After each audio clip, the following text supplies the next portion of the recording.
നിതിൻ നോബിൾ ചേരുകയാണ്. ഇൻഫ്ലുവൻസറാണ്. ഈ the real Kerala story എന്ന് പറഞ്ഞുകൊണ്ട് വയനാട്ടിൽ പോയി എന്താണ് വയനാട്ടിലെ ഇപ്പോഴത്തെ സാഹചര്യം എന്നത് പഠിക്കുകയും അത് ചിത്രീകരിക്കുകയും ഒക്കെ ചെയ്ത വ്യക്തിയാണ് നിതിൻ. വലിയ ഏറ്റുമുട്ടലാണ് വയനാട്ടിലെ ദുരന്ത ഫണ്ടുമായി ബന്ധപ്പെട്ട് ഇപ്പോൾ നടന്നുകൊണ്ടിരിക്കുന്നത്. ഒരിക്കലും ഉണ്ടാകാൻ പാടില്ലാത്ത തരത്തിലുള്ള ചർച്ചകളാണ് എന്ന കാര്യത്തിൽ യാതൊരു സംശയമില്ല. നോക്കൂ, താങ്കൾ അവിടെ കണ്ടതെന്താണ്? സർക്കാർ 178 വീടുകൾ നിർമ്മിച്ചു, ലീഗിന്റെ 55 വീടുകൾ, കോൺഗ്രസ് 100ഓളം വീടുകൾ നൽകുമെന്ന് പറഞ്ഞു. ഇവർ പറയുന്നത് പോലെ കോൺഗ്രസിന്റെ ഭൂമിയിൽ വീടുകളുടെ നിർമ്മാണം ആരംഭിച്ചിട്ടുണ്ടോ? സർക്കാരിന്റെ വീടുകളിൽ ആളുകൾക്ക് താമസിക്കാൻ കഴിയാത്ത സാഹചര്യമാണോ? എന്താണ് അവിടുത്തെ യാഥാർത്ഥ്യം?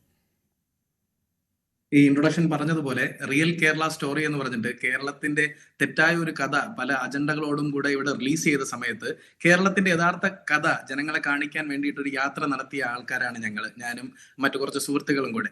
അപ്പൊ ഞങ്ങളുടെ ആദ്യം തന്നെ ഞങ്ങൾ പ്ലാൻ ഇട്ടിരുന്നത് ഈ യാത്ര അവസാനിക്കേണ്ടത് വയനാട്ടിലാണ്. കാരണം വയനാട് എന്ന് പറയുന്നത് കേരളത്തിന്റെ യഥാർത്ഥ കഥ പറയാൻ പറ്റുന്ന ഏറ്റവും മികച്ച ഒരു സ്ഥലമാണ്. അതിന്റെ ഞങ്ങൾ ഉദ്ദേശിച്ചിരുന്നത് ചൂരൽമലയിലെ അവർക്ക് വേണ്ടിയിട്ട് പുനരധിവാസമായിട്ട് ചെയ്തിരിക്കുന്ന കൽപ്പറ്റയിലെ ആ ടൗൺഷിപ്പിൽ വന്ന് അവസാനിപ്പിക്കണമെന്നാണ്. പക്ഷെ അതിനൊപ്പം ഞങ്ങൾ വിചാരിച്ചു മുസ്ലിം ലീഗിന്റെയും കോൺഗ്രസിന്റെയും സ്ഥലങ്ങളും കൂടെ പോയി കാണണമെന്ന്. ശരിക്കും പറഞ്ഞാല് ഈ വയനാടിനെ പറ്റിയിട്ട് ചർച്ച നടത്തുന്ന നമ്മുടെ കേരളത്തിലുള്ള 90% ആളുകളും ഈ സ്ഥലം നേരിട്ട് കണ്ടിട്ടില്ല. കൽപ്പറ്റയിൽ ഈ ടൗൺഷിപ്പ് നേരിട്ട് കണ്ടിട്ടില്ല. ഒരു പ്രാവശ്യം ഒന്ന് കണ്ടു കഴിഞ്ഞാൽ ശരിക്കും നമുക്ക് സന്തോഷവും സങ്കടവും ഒരുമിച്ച് തോന്നുന്ന ഒരു വികാരം നമുക്ക് അവിടെ ഉണ്ടാവും. എത്ര മനോഹരമായിട്ടാണ് അവിടെ വീടുകൾ പണിതിരിക്കുന്നത്. പേഴ്സണലി ഞാൻ പറയുകയാണെങ്കിൽ എനിക്ക് മുസ്ലിം ലീഗിന്റെ വീടുകൾ കൂടുതൽ ഇഷ്ടപ്പെട്ടു. വീട് ഇൻ ദ സെൻസ് എടുക്കുകയാണെങ്കിൽ, കാരണം ഫുള്ളി ഫേർണിഷ്ഡ് ആയിട്ടാണ് കൊടുക്കുന്നത്. സംസ്ഥാന സർക്കാരിന്റെ അത്രയും ഫേർണിഷ്ഡ് ഒന്നും ആയിട്ടില്ല എങ്കിലും വളരെ മനോഹരമായിട്ട് ഒരു മോഡേൺ വില്ല പ്രൊജക്ട് പോലെ തന്നെയാണ് ചെയ്തിരിക്കുന്നത്. ആ യാത്ര ഞങ്ങൾ അവസാനിപ്പിക്കുമ്പോൾ ഞങ്ങൾ കോൺഗ്രസിന്റെ സ്ഥലവും പോയി കണ്ടിരുന്നു.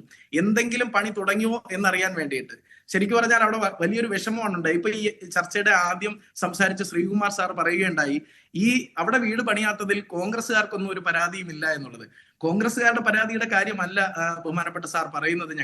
ഞങ്ങളടക്കമുള്ള സാധാരണക്കാർ, ഇപ്പൊ എനിക്കൊരു പാർട്ടിയിൽ മെമ്പർഷിപ്പ് ഉള്ളതല്ല, ഇങ്ങനെയുള്ള ചെറുപ്പക്കാർ, ഇങ്ങനെയുള്ള സാധാരണ ജനങ്ങൾ അവരുടെ സംശയം ക്ലിയർ ചെയ്ത് തരേണ്ട അത്രയും ട്രാൻസ്പെറൻസി നിങ്ങളുടെ സൈഡിൽ നിന്ന് ഉണ്ടാവുന്നില്ല എന്നൊരു പരാതി ഞങ്ങൾക്ക് എല്ലാവർക്കും ഉണ്ട്. അത് കക്ഷി രാഷ്ട്രീയ ഭേദമന്യേ എനിക്ക് ഉറപ്പാണ് കോൺഗ്രസ്സുകാരുടെ ഇടയിലും ഈ സംശയമുണ്ട്. പക്ഷേ അവരൊരു പാർട്ടിയെ ബന്ധപ്പെട്ട് നിൽക്കുകയാണ്, ഇലക്ഷൻ വരികയാണ്, അതുകൊണ്ട് അവർ പലരും തുറന്നു പറയാൻ മടിക്കുകയാണ്. ഇപ്പോ ഈ ഒരു കണക്ക് കാണിച്ചു, ഇന്നലെ KPCC പ്രസിഡന്റ് വന്നിട്ട് വളരെ വിശദമായിട്ടൊരു കണക്ക് കാണിച്ചു എന്നൊക്കെ പലരും പറയുന്നുണ്ട്. ഒരു പേപ്പറിൽ എഴുതിക്കൊണ്ടുവന്ന അവരുടെ തന്നെ ഒരു പ്രകടന പത്രികയുടെ പുറകിൽ എഴുതിക്കൊണ്ടുവന്ന ഒരു കണക്ക് കാണിക്കുന്നതാണോ ഒരു ട്രാൻസ്പെറന്റ് ആയിട്ട് പ്രവർത്തിക്കേണ്ട ഒരു രാഷ്ട്രീയ പാർട്ടി ചെയ്യേണ്ടത്? ഒരു ആപ്പ് വഴിയാണ് അവർ പിരിച്ചു എന്ന് പറയുന്നു. അത്രയും ടെക്നിക്കലി വെൽ മെയ്ഡ് ആയിട്ടുള്ള ഒരു ആപ്പ് ആണെങ്കിൽ അതുവഴി തന്നെ അവർക്ക് കണക്ക് കാണിക്കാമല്ലോ. ഇപ്പൊ എനിക്ക് തൊട്ട് മുമ്പ് സംസാരിച്ച ബഹുമാനപ്പെട്ട സാർ പറയുന്നുണ്ടായിരുന്നു, ഒരു ടൈം എത്തിയപ്പോൾ ആ ആപ്പിന്റെ ഉപയോഗം അവസാനിപ്പിച്ചു എന്ന്. പക്ഷെ സ്റ്റിൽ നമുക്ക് ആ ആപ്പ് ഉപയോഗിച്ച് അതിന്റെ കണക്കുകൾ കൃത്യമായിട്ട് കാണിക്കാൻ സാധിക്കുമല്ലോ. അങ്ങനെയാണെങ്കിൽ ഈ ഒരു ട്രാൻസ്പെറൻസി കുറവ് അവിടെ ഉണ്ടാവില്ലായിരുന്നല്ലോ എന്നൊരു സാധാരണക്കാരന്റെ സംശയം കൂടെ നിങ്ങൾ ക്ലിയർ ചെയ്ത് തരണ്ടേ? ഇപ്പോ ഈ ആപ്പ് ഉപയോഗിച്ചിട്ട് ഇപ്പൊ 9 ലക്ഷം രൂപ ഉപയോഗിച്ചിട്ടാണ് ആപ്പ് ബിൽഡ് ചെയ്തതെന്ന് പറയുന്നു. ഞാൻ ഡിജിറ്റൽ മാർക്കറ്റിംഗ് ഫീൽഡിൽ നിൽക്കുന്ന ഒരാളാണ്. 9 ലക്ഷം രൂപയ്ക്ക് എത്ര മികച്ച ഒരു ആപ്പ് സെറ്റ് ചെയ്യാൻ പറ്റുമെന്ന് എനിക്ക് വളരെ വ്യക്തമായിട്ട് അറിയാം. ആ ആപ്പ് പെട്ടെന്ന് ഒരു ദിവസം നിർത്തിയാലും അതിന് ക്രാഷ് ആയി പോയാലും അതിന്റെ ഡേറ്റ വളരെ വ്യക്തമായിട്ട് നമുക്ക് പ്രദർശിപ്പിക്കാനായിട്ടുള്ള സംവിധാനങ്ങളുണ്ട്.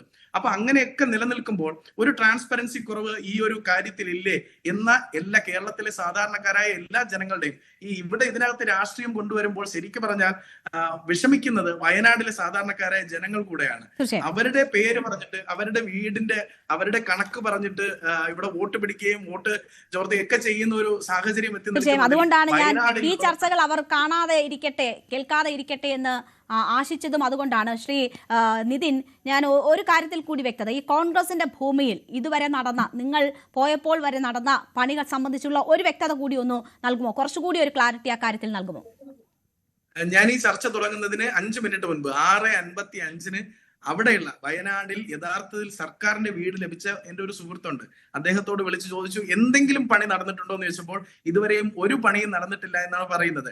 പിന്നെ ഈ സർക്കാരിന്റെ വീട്ടിൽ ഇനി എന്താണ് പെൻഡിങ് ഉള്ളതെന്നുള്ളത് ശരിക്കും പറഞ്ഞാൽ ഇപ്പോൾ ഒരു വീടല്ല അവിടെ വയ്ക്കുന്നത്, ഒരു വലിയ ടൗൺഷിപ്പാണ്. ആ ടൗൺഷിപ്പിലേക്ക് വേണ്ടിയിട്ടുള്ള കുടിവെള്ള പ്രോജക്ട്, അതുപോലെ തന്നെ അവർക്കുള്ള പവർ സപ്ലൈ യൂണിറ്റ്, ഒരു KCBയുടെ ഒരു വലിയ പ്രോജക്റ്റ് ആണ്.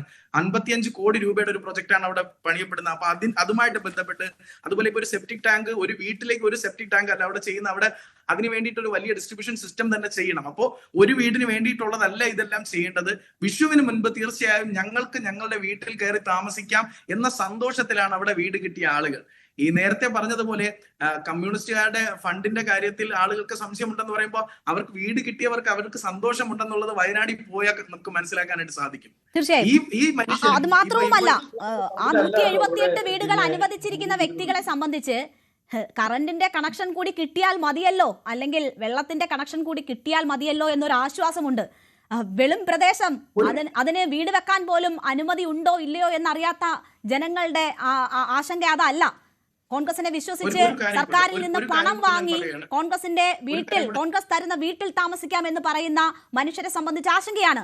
കളക്ടർ പോലും പറയുന്നു ഇപ്പോൾ പലരും സർക്കാരിന്റെ പദ്ധതിയിലേക്ക് മാറാൻ പറ്റുമോ എന്ന് അന്വേഷിച്ചെത്തുന്നവരുടെ എണ്ണം കൂടുതലാണ് എന്ന്. അപ്പോൾ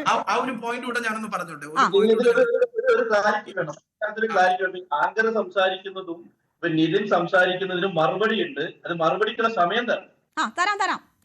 നിതിൻ പറഞ്ഞു പൂർത്തിയാക്കിക്കോ. തീർച്ചയായിട്ടും. ഞാൻ നേരത്തെ പറഞ്ഞതുപോലെ വയനാട്ടിൽ യഥാർത്ഥത്തിൽ വീട് കിട്ടിയ ഒരാളുമായി സംസാരിച്ച സമയത്ത് ഉണ്ടായ ഒരു സംശയമാണ് ഇതൊന്ന്. ഞാൻ പറഞ്ഞത് ഇതെല്ലാം സംശയങ്ങളാണ്. ഇത് ക്ലിയർ ചെയ്തെന്നാൽ there is no problem in this situation. അതെന്തെന്ന് വെച്ചാൽ അദ്ദേഹം പറഞ്ഞത് ഈ 15 ലക്ഷം രൂപ സർക്കാരിൽ നിന്ന് വാങ്ങിക്കൊണ്ട് പോയവരും ഈ കോൺഗ്രസ് പണിയുന്ന വീട് കാത്തിരിക്കുന്നവരുണ്ട്. അതായത് ആക്ച്വലി അവർക്ക് വീട് പണിയാനുള്ള ഫണ്ട് അവരുടെ കയ്യിലുണ്ട്. ഇവർ ഈ പ്രൊസീഡിങ്സ് ക്ലിയർ ചെയ്ത് കൊടുത്താൽ അവർക്ക് വീട് പണിയാനുള്ള ഫണ്ട് സർക്കാർ കൊടുത്തിട്ടുണ്ട്. അപ്പൊ ആ സന്തോഷത്തിലിരിക്കുന്ന ആൾക്കാരുടെ സന്തോഷവും കൂടെ ഇപ്പൊ തകർക്കപ്പെടുകയല്ലേ. ഞാൻ പറഞ്ഞല്ലോ ഇതെല്ലാം ക്ലാരിഫൈ ചെയ്ത് തരേണ്ട ഉത്തരവാദിത്തം തീർച്ചയായിട്ടും ഈ ഫണ്ട് പിരിച്ച കോൺഗ്രസിനുണ്ട്. ആ ക്ലാരിഫിക്കേഷൻ കിട്ടുന്നില്ല. തീർച്ചയായും അത് ഒരുപോലെ ദുരന്തബാധിതരോടും കാണിക്കേണ്ടുന്ന നീതിയാണ്. ആ ദുരന്തബാധിതരെ കൈപിടിക്കാൻ കൈയയച്ച് സഹായിച്ച മനുഷ്യരോടും കാണിക്കേണ്ടുന്ന നീതിയാണ്. ശ്രീ സംഷാദ്, കൂടുതൽ വാർത്തകൾക്ക് news 18 Keralam YouTube channel subscribe ചെയ്യുക.